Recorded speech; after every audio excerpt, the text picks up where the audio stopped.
ડીસામાં બેંકે એક મૃતકના નામે લોન પર બાઇક આપી હોવાની ઘટના સામે આવતા ચકચાર મચી જવા પામી। તટસ્થ તપાસ થાય તો બેંક કર્મચારીઓની સંડોવણી બહાર આવવાની શક્યતા। ડીસા શહેરમાં બેંકે એક મૃતકના નામે લોન પર બાઇક આપી હોવાની ઘટના સામે આવી છે।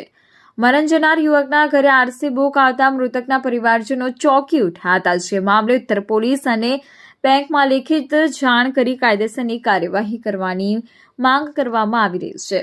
ડીસાના રિઝમેન્ટ વિસ્તારમાં ઝવેરીનગર સ્કૂલની પાછળ રહેતા પ્રકાશજી શાંતિજી ઠાકોર તારીખ 23 ડિસેમ્બર 2023ના રોજ મોત થયું હતું અને મૃતકની મરણ નોંધણી પણ કરાઈ હતી।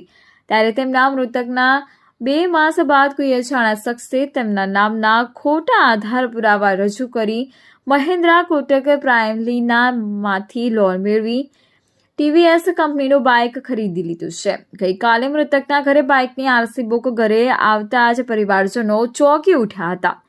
આરસી બુકમાં તારીખ 5/2/2024ના રોજ રજીસ્ટ્રેશન કરાવેલ હોવાનું અને GJ08DF0808 નંબર હતો। જે બુક ઘરે આવતા જ મૃતકના પત્ની વર્ષાબેન પ્રકાશજી ઠાકોર તેમના પિતા સાથે બેંકમાં અને શહેર ઉત્તર પોલીસ મથકે પહોંચી લેખિતમાં ફરિયાદ આપી હતી અને આવા તત્વો સામે કડક કાર્યવાહી કરવાની માંગ કરે છે।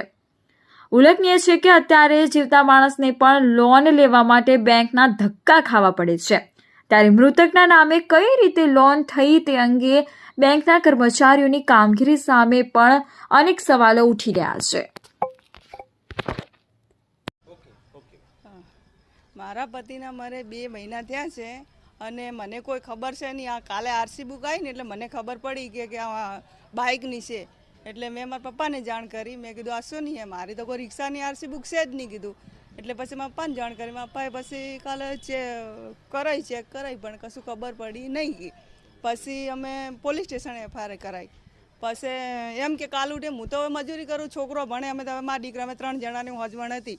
હવે હું મજૂરી કરું, કાલ ઉઠીને આ બાઇક કોને લીધું છે શું ખબર મને। પછી હપ્તા આવે તો મારે ક્યાંથી લઈને ભરવાના?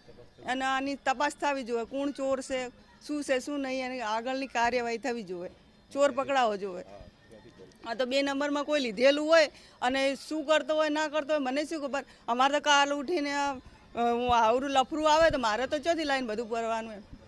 એટલે આની કોઈ ચોર પકડાવો જોઈએ અને આગળ કાયદેસરની કાર્યવાહી થવી જોઈએ। ના કશું નહીં એમને કશું બાઇક 2 મહિના જ થયા છે એમના।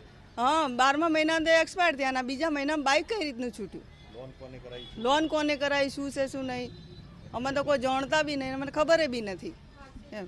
આરસી બુક આ તો કાલે આરસી બુક આવી ને તારે મને ખબર પડી। આ આરસી બુક આવી ને તારે મેં દેખ્યું, પછી મેં નંબર દેખ્યો, મેં નંબર તો મારા રિક્ષાનો છે નહીં, ક્યાંથી આરસી બુક આવ્યું?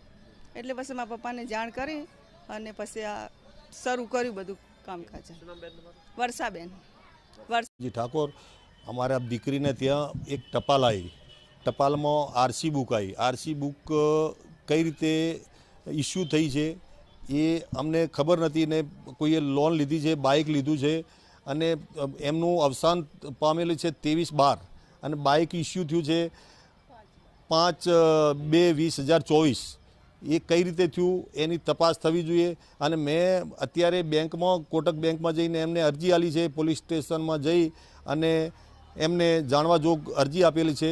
આની તપાસ થવી જોઈએ અને આને કઈ રીતે થયું છે, શું થયું છે, અમારી બેબલી હપ્તા કઈ રીતે ભરી શકે, આ બાઇક કોને લીધું છે, શું કર્યું છે એનું તપાસ થવી જોઈએ। અમારી આ બેબલી છે એને કઈ રીતે ભરવા હપ્તા એની તપાસ થવી જોઈએ, બસ એટલું।